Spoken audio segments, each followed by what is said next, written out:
Homelessness Week is a very important week. It's to raise awareness of people who are homeless, but not only that, it's also to look at ways that we can improve and prevent homelessness. It's a way of also services and people who have experienced homelessness to come together.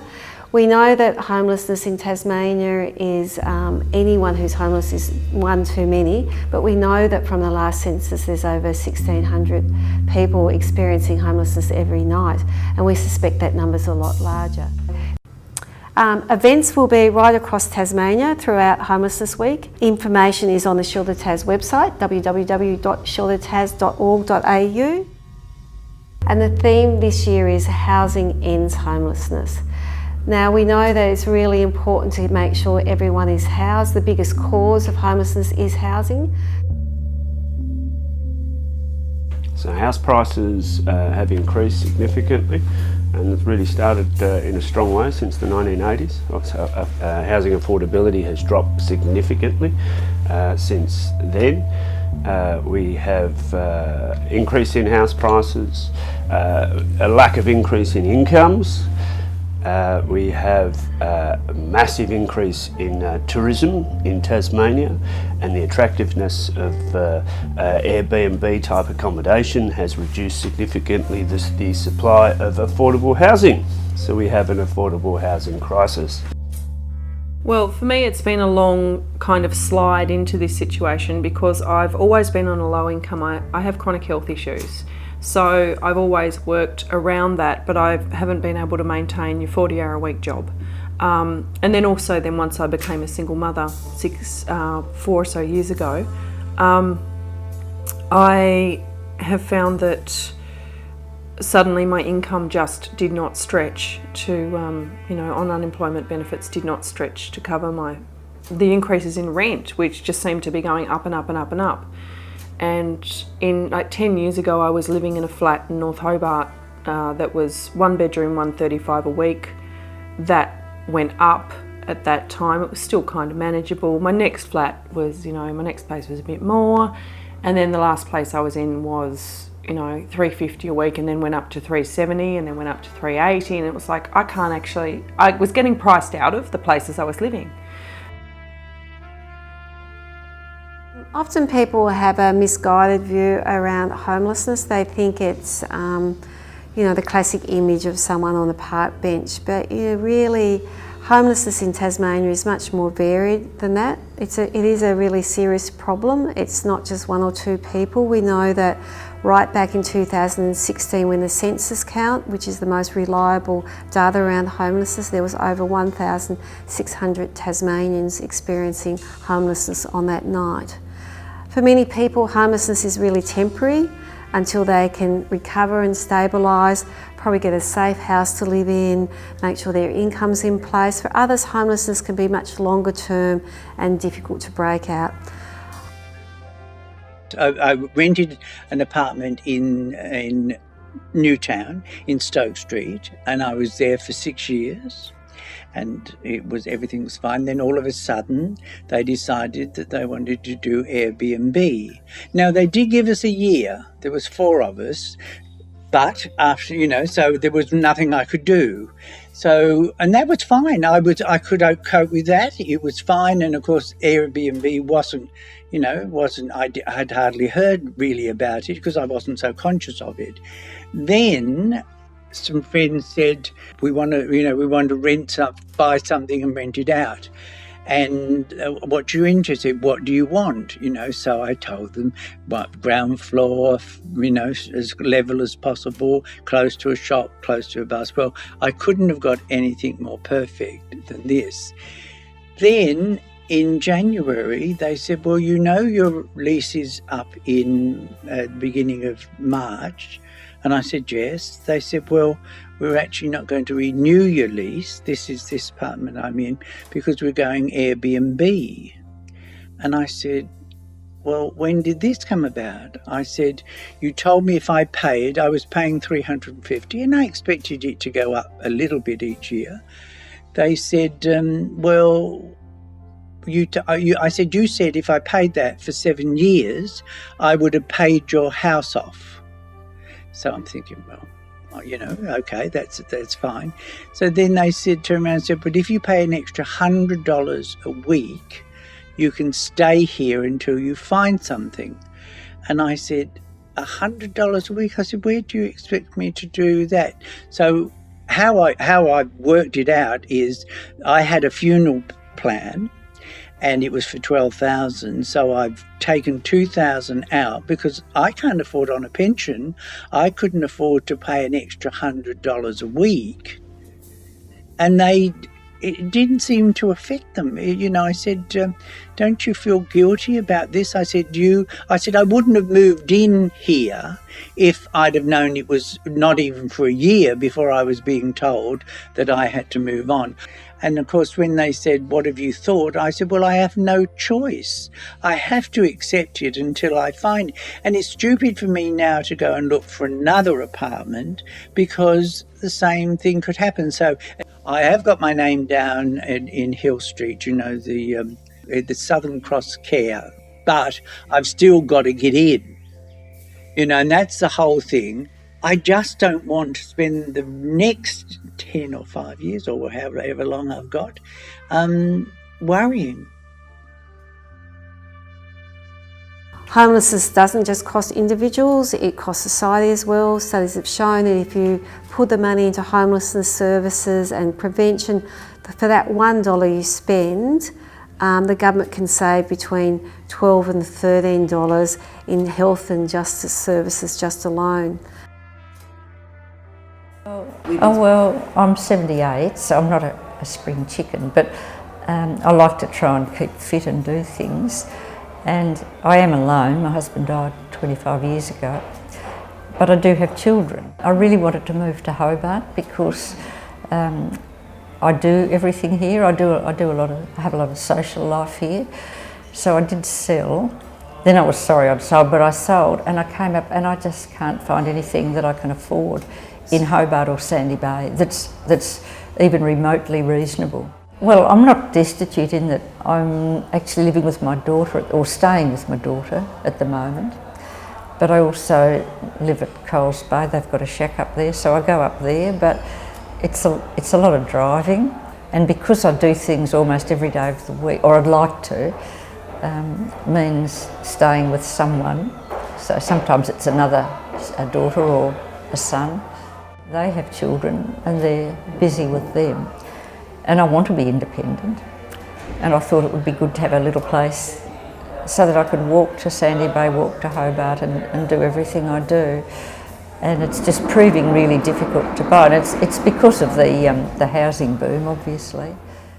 I think the demand is so great. There are so many people and a lot of overseas people and a lot of people wanting to provide Airbnb, I don't know whether that is, and students for rent. I mean, I'll go in and there'll be overseas students looking, and then they're streaming or whatever they do back home to the parents with descriptions, and I'll say buy or not, and it's very difficult. And I think that's the main reason. The estate agents say it's not, but I think there's a lot of overseas competition.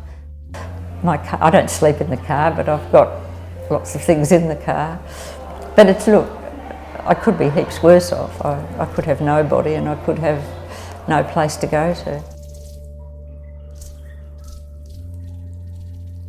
What we really want to make a clear message is most homelessness is hidden. Only 8% of the homeless population are actually sleeping rough. We've got many more people who have nowhere safe to live, couch surfing, living in cars. We have many women and children. We know that the largest percentage of people that are homeless, nearly 40%, are under 25, so we've got a very young homeless population.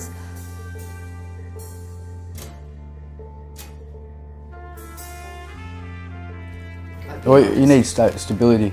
Everyone needs stability in their lives. If you don't have stability in your life, then you have nothing really. You're just going downhill and it just won't stop really. It's not like more the homelessness sort of approach about it with the kids, it's more like what they do when they're homeless. Like, well, I know when I was 14, like when I lost my parents and that, I just got into the wrong crowd and that. Like, I used to go to Guildford Young and that. Like, I was a pretty good kid. Like, stayed home, never like went out with my mates and that. And like, yeah, when I got kicked out of home, probably turned 16 and that, I went out hang out with the wrong people, went out doing all this stuff, ended up in Ashley's and Risdon and that. When I got kicked out of home, I went to school. I was still going to school and that, so the school told me about the shelter. And I was just hanging around on the street for a bit because I didn't really want to come into a shelter because like, I didn't really know what it was about. So I think like if there's like people there that what everyone really needs really is love and support. That's what you need. And not many kids these days have that when they're getting kicked out by their parents and that, so they just go and run amok, do what they think they're tough, you know what I mean? They run around and do whatever they want. Well, everybody needs a worker for starters. If you're out on the street and you've got nothing, you need a worker, like say BAT care or something to help you out, like come see you once a week, see how you're going, check up on your goals and that. It's pretty hard. I spent 2 years probably on the waiting list there, and then I was 16 when I got my first house up in Moona there. And yeah, I just had all my mates over there, and it's just like everyone just kept coming over every day and that, and ended up getting kicked out of the house. I can't get a housing because I can't apply. Yeah, because I still got a debt from the house. It was like $1,600 because I left a couch there in the fridge and that. Once it's why you need a mentor sort of thing, because once something's happened to you, like you learn from your mistakes sort of thing. So when I had my first house up there, I had all my mates over and that. When I got kicked out, I was thinking, oh well I'm not going to have any more of my mates over again, because if I get another house, because it's only going to get you kicked out and you're going to lose your house. And then as you get older, you'll think, as you turn 18, you'll think to yourself, well, I'm not a kid anymore, I can't really be burning any more bridges between other people. Like, you'd rather mend them and make new mates and that. Get better support. Yeah, build bridges. A lot of times it's young women who their family dynamics haven't worked out and that's fallen apart and they've needed accommodation. It's also young women that may have been in stable permanent accommodation and that's fallen apart and they've needed somewhere to come in a crisis situation. Young women escaping domestic violence. So we offer 6 full-time beds and 1 emergency bed. And most of the time we're running at capacity. And there's also the impact at the moment because of the housing crisis and this particular age group. It is very, very difficult to get long-term stable accommodation. So we do have a lot of young people, unfortunately, that cycle through the shelters because the accommodation's just not there for them. It feels very empty, like there's no options and you don't know where to go to ask for help and you don't want to be a nuisance to anyone or you don't want to interfere in anyone else's life and take off them or use their bed, or you don't want to try and invade in anyone's space. And it's quite hard as well when you have anxiety and you have to couch surf because you don't know what to talk about when all you want is just a bed sometimes. And yeah, it feels very empty. Actually, my sister was living here and I was unable to live at home.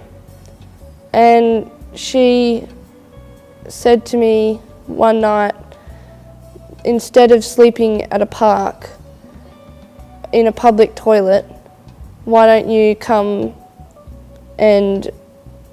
to the shelter I'm staying at? And they have a lot of support they can offer you. And I was very nervous because I didn't know what to expect going to a shelter. Homelessness has been increasing across the state. To be homeless, it's not a lot of fun. You can't turn around and be like, Mum, Dad, can I have this, can I have that, can you give me $20? You have to finance, budget, work out where you're going to live, work out what your next move is. Do you want to continue school? Should you get a job to financially help yourself? Like, it's hard because all this pressure is being put on you and you don't know what to do. You're like, do I go this way, do I go that way? Like, you're confused really badly, and it's good that these services are here because they can help you get on the right track, and once you're on the right track, you know exactly what to do. Look, I took the job of working in a young person's shelter about 6 years ago, and I didn't know what to expect. I purely accepted the role for financial reasons at the time, a bit of extra cash on the side of another job that I was doing. I had no idea what I was going to walk into, and I think I was just really surprised my first shift where I saw that this shelter, it was such a beautiful home for these young people. I imagined a gymnasium with 12 bunk beds, a dark seedy gymnasium somewhere, and a soup kitchen to the side. And to me, that's in my mind from watching movies and from the media and stereotypes, I guess, of homelessness shelters, that's what I thought I'd be walking into. And I was just so pleasantly surprised to find such a homely building filled with such supportive people and such fantastic young people on their journey, and a really difficult journey, I might add. But look, I started for financial reasons, but that's not what has kept me there for 6 years. I would go to that job for free, and at tax time I joke sometimes I do, and you know, I've learnt so much about my own practice from working with the young people, and my job outside of the shelter is with adults generally. So I feel that I'm really fortunate enough to be kept up to speed with what's going on in the young space around homelessness, but also what's going on for adults around homelessness too. So I do really challenge that stereotype of what a shelter looks like, and I think this shelter has, within the last 2 years been renovated and is looking pretty amazing inside. Very new sort of services, appliances, and I think it really would challenge what the community might view a homelessness shelter looking like. And I love that, because it should be a home. It is a home for people that do need comfort and do need that extra support. And yeah, that's what I'd like to share there.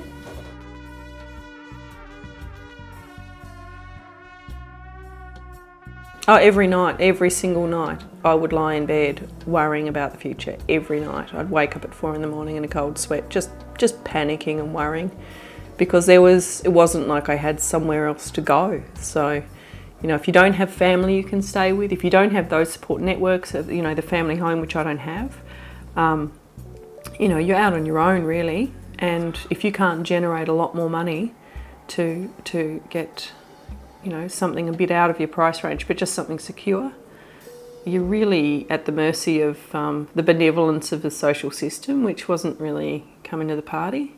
And me, like a lot of people, I didn't become homeless because of my health issues. I didn't become homeless because of drug addiction or any of those complex issues. I don't have those, other than my chronic health condition, I don't have issues that have limited my ability to get rental housing. I became homeless for economic reasons, and it just simply got to a point where rent became an expense I couldn't afford. And that's, I think, happening to a lot of people now. They're just getting incrementally priced out of the rental market, but there isn't somewhere else for them to go afterwards. I had applied for a house in a co-housing cooperative. It's a form of social housing that a way of life too. As a single mother, that really appealed to me because it's a communal way of life, and the benefits for me and my child without having a support network were huge, to have that community of people. And so I'd applied for that place, and I was fortunate enough that one of the people living there took a job somewhere else for a year and offered me their house on a sublet. And one of the issues I had with where I was living previously is that although it was too expensive for me to stay there, it was also too expensive for me to save money to move. So I was essentially trapped, and I got offered the sublet, And that was an opportunity for me to get out. Basically, it was an escape out of this kind of spiralling downwards into, you know, chronic debt and illness. And, you know, I don't know what I would have done had I have not got offered this place. I think I probably would have, I don't know what I would have done. I don't know how I wouldn't have been able to save the money to move. It just would have got worse and worse and worse. Yeah. And, you know, and there's social interaction. I became, because of the poverty and my health degenerating, this was all to do with my housing, I became very isolated because friends would invite me to things. I didn't have money. I couldn't drive my car when I didn't have my son with me because I needed to save the petrol for the days I had him. So I basically was just, you know, in hermitage, and it was really isolating.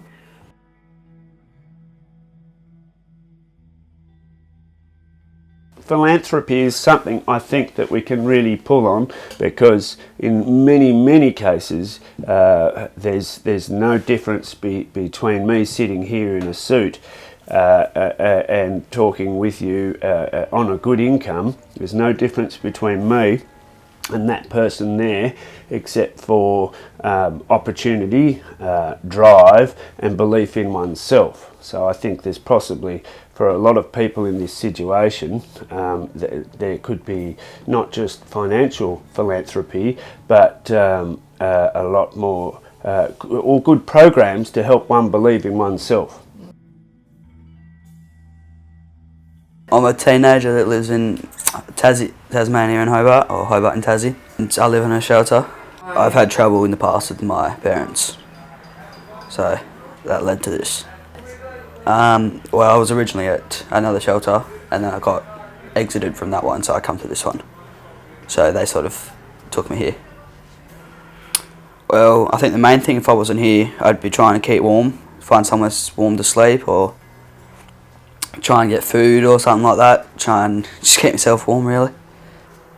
Just a roof over my head at least, and somewhere to stay warm, and just have a bed.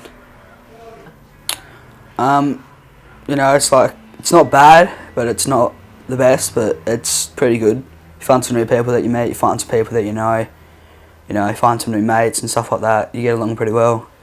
I would go to school, but it's just a few people there that want me, stuff like that. I was just in the middle of changing schools before because of people. But if I can get some sort of help there and I won't get bashed, I'll go. But yeah, I'll start school next week.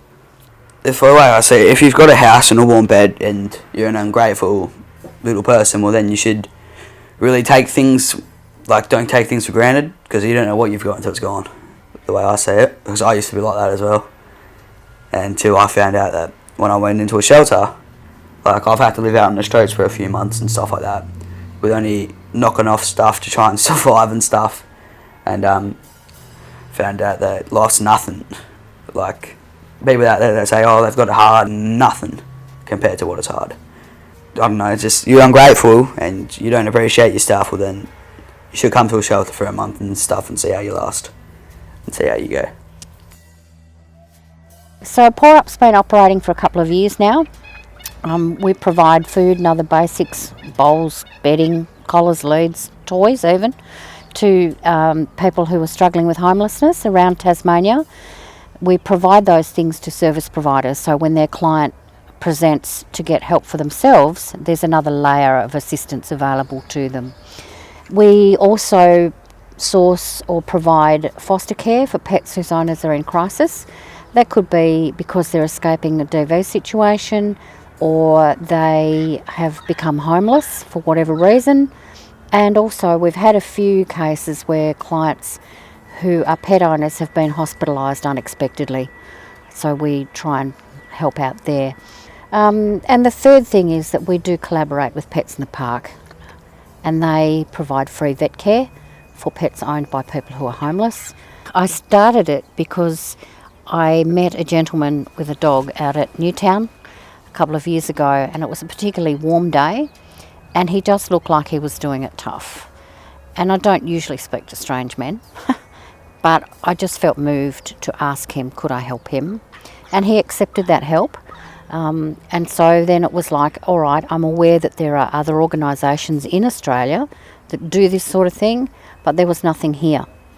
Some people feed their pets before themselves, and so the animal-human bond is amazing, but for some people having an animal comes at the detriment to their own health. And I don't think that in 2019 that's acceptable. So we do something about that. Yeah, and the gentleman and the dog whom I met that prompted me to do this, he came to Pets in the Park last year, and I just about cried, because that meant that not only was he able to access food for his dog, we got some vet care for the dog. She's been desexed and vaccinated, microchipped, and she is in tip-top condition, and he doesn't have to worry about that side of it for his dog, and he gets to keep her, and she's the most magnificent animal you've ever seen. So that was really quite emotional for me when I realised who it was that was walking down the laneway. Bethlehem House was, when I came here, it was quite different than what I thought it would be, which the stereotype for Bethlehem House was it's just full of old drunks. It's quite the opposite. Certainly there are people here with addiction issues and with mental health issues. Not all, but a majority. But yeah, it was quite an eye-opener coming here to work, and then I spent a lot of time breaking down that stigma that's around Bethlehem House is still out there, that people seem to think that it's a place full of drunks and drug addicts, which is not true. We provide somewhere safe for them and get them, they might not have been eating too well, so they'll be eating a warm bed, quite comfortable. Then through the case managers will start addressing their individual issues and work with them through that and get them to a point where they're getting ready to go back into the community, and part of the case management is actively looking for accommodation. We know that we're living in a marketplace of very expensive rentals. We don't have enough social housing. Hobart alone is now, when we take into cost, the most expensive capital city to live with in Australia. So just imagine if you're on a very low income and the median rent in Hobart's $447 a week. That's way beyond many people's income. So we really wanted to make that link not only about homelessness, but also the link back to housing as well. So we make the discussion broader than what's just happening on an individual basis, but what's happening out there in our whole housing system.